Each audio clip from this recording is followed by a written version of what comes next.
We're at the top of page 31, and the Rambam's introduction continues for the third and final day. Yesterday, the Rambam told us that the Talmud encapsulates all of Jewish law up to the time that it was written. All elements of Jewish law, legally, customarily, new laws that the High Court had deduced from the 13 principles of hermeneutics, 13 midot she'haTorah nidreshet bahem, and that everything up until the Talmud was written was accepted as law by every single Jew. However, after the time of the Talmud, when the Jewish people began to be spread out to many other places, and there wasn't uniform access to public Torah study as there used to be, it became dangerous to travel, and Torah study became a lot more decentralized. There were individual study halls, individual rabbis that were learning the Talmud and explaining it to the best of their understanding and coming up with new rulings for contemporary times. Now, these laws that were reached, these conclusions that were reached by the rabbis of the post-Talmudic era, they could no longer be imposed on the entirety of the Jewish people.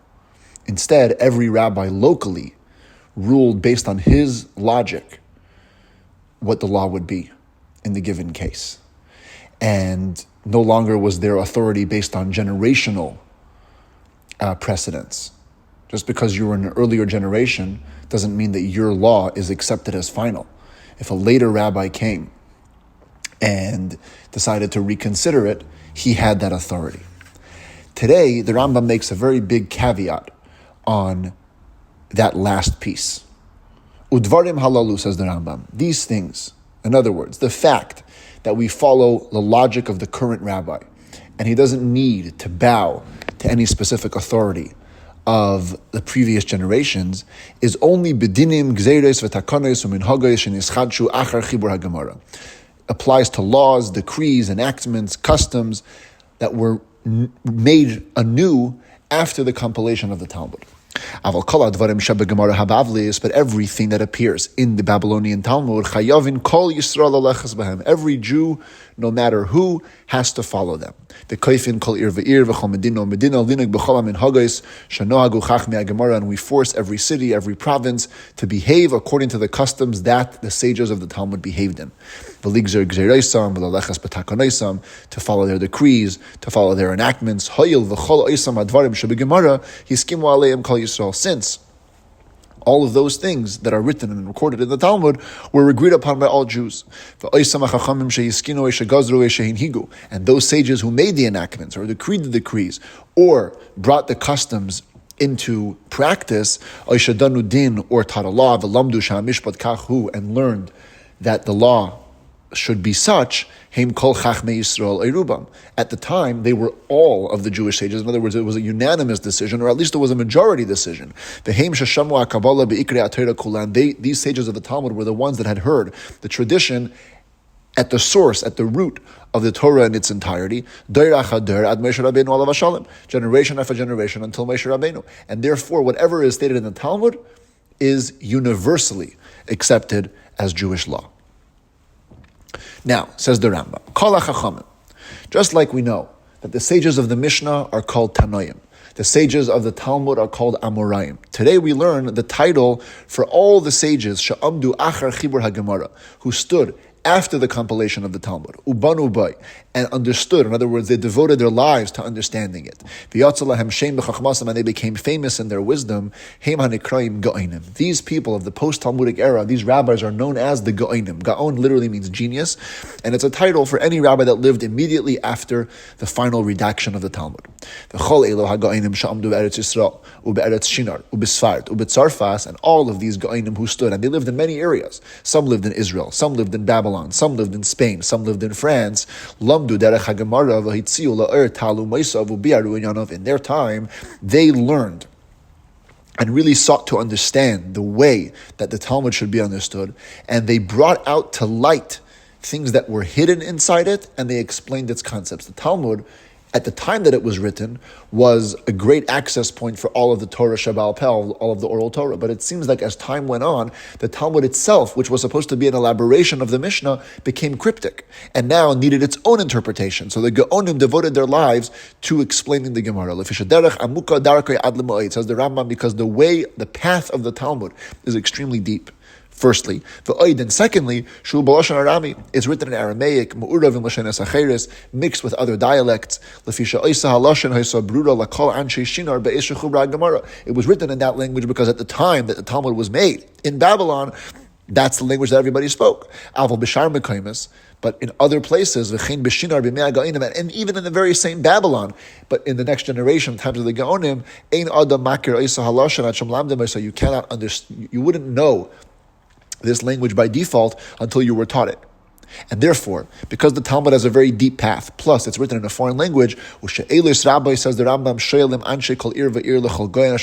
there were many questions that the people of each city would ask their local gaon, their local genius that was in their dime, to explain tough issues in the Gemara, and obviously that would have ramifications for Jewish law. And the Gaonim would answer them according to their wisdom.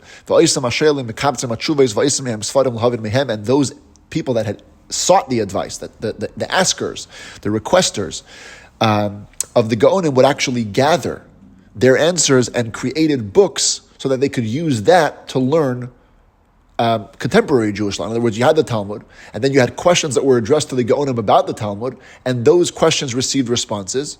And this book became essentially what we know today as the first of the responsum, Jewish responsum, she'elotu tshuvot, questions and answers that were asked and received and answered by the rabbis in each generation. The Gaonim were the first to have such books that would address issues as to how to understand the Gemara, and they were made into books to be used for study. Other Gaonim in every generation actually made their own compilations. In other words, besides for the questions they were answering and received from other people, they were also writing their own works, simply to explain the Gemara. Some of the Gaonim only explained individual sets of laws. Others explained specific chapters in the Talmud that were very difficult to understand and decipher in his days. However, some went even further, and they sought to explain full tractates, full sidarim, full orders of the Talmud. The Mishnah is divided into 6 orders, and the Talmud on each Mishnah goes into one of those 6 orders. So some of the Gaonim created books on full orders of the Mishnah. Furthermore, there was another type of work that a Gaon might create, which is what we would kind of refer to today as a codification of Jewish law. Because the Gemara, as we mentioned the other day, is very scattered. There's no such thing as an organized setup of a given topic in Jewish law. So the Gaonim, besides for explaining the Gemara, they began to write their own little mini works concerning matters of prohibition, halachas psukes, like decided laws, be'inyan iser v'heter v'chiyuv v'ptur, about things that were forbidden, things that were permitted, things that were obligated monetarily, things that were exempt monetarily, b'dvarim shasha tzricholhem, and matters that the time required, something that was, people needed to have a compendium on, let's say, the kosher laws. So these Gaonim would write a little work, a mini work, with simply halachot, just laws, one after another, about kosher. So that it should be close for somebody who cannot find the time or the ability to go to dive deep into the Talmud, he'd be able to know it easily. This was the work of God that all the Gaonim of the Jews did from the days of the Gemara's compilation until this time. And the Rambam gives the date for when he wrote this introduction, page 33. It's 1108 years after the destruction of the Second Temple. The year 4937 from the creation of the world. The Rambam was born in the year 4895 or 1135 in the secular calendar. And here he's putting the date of the introduction as 42 years later, 4937. As a matter of fact, the Rambam in other places throughout the book gives different dates. some earlier and some later than the date given here. And there's a lot of discussion about that. It's known that the Rambam spent about 10 years editing and working on his book, and the Rebbe suggests that perhaps the Rambam wrote his book in order, starting with the introduction, and then going straight through, and later on, as he redacted or edited certain parts, he changed the dates to match. So while historically we know, and it's pretty much accepted, that the Rambam began the initial work on his book in the year 4930, when he was just 35 years old. This was 7 years later, when the Rambam was in the process of editing his book once again, so he made this change and adjusted the date. Anyway, bottom line being that the Rambam is telling us that the Gaonim spent their entire lives to expounding upon the Gemara in different sorts of ways, as responses to questions, as their own original works, as compendiums of Jewish law. And now, says the Rambam, my place in Jewish history has come. Ubizman hazeh, in these times, takfu hatzaris yaseris, persecution became extremely frequent. And everybody feels the pressure of the hour. Financially, this is understood by the commentaries. The wisdom of our wise men, the understanding of our perceptive men have gone lost. Therefore, the very same works, the very same compendiums of laws, the very same responsa, which the Ga'inim had made in just the previous era, and saw in their time, that these were clear and concise, today, they have become difficult. So in the Gaonim's time, the Talmud had become difficult to understand. In the Rambam's times, even the Gaonim's work had become difficult to understand, and nobody understands them properly. Ela ma'at b'mispar, only few in number. Ve'ein tzarich leimar, let alone, needless to say, HaGemara atzma, HaBavlis v'Yerushalmis, the Talmud itself, both the Babylonia and the Jerusalem, V'sifri V'atesefta, as well as the Halachic Midrashim and the Braisas, Shehim Tzrichim Das Rechava B'nefesh Chachama Uzman Aruch, which require a broad knowledge, a very wise soul, lots of time, and only then, V'achar Kach Yivada Mehem Adarach HaNechoicha B'dvarim Ha'asurim B'hamutarim U'sh'ar Dinei HaTorah He'achu, only then can it become known from them the proper way into what's forbidden and what's permitted, and all the rest of the laws of the Torah. In other words, if you were living in the Gaonic times, it was tough enough to learn the Torah.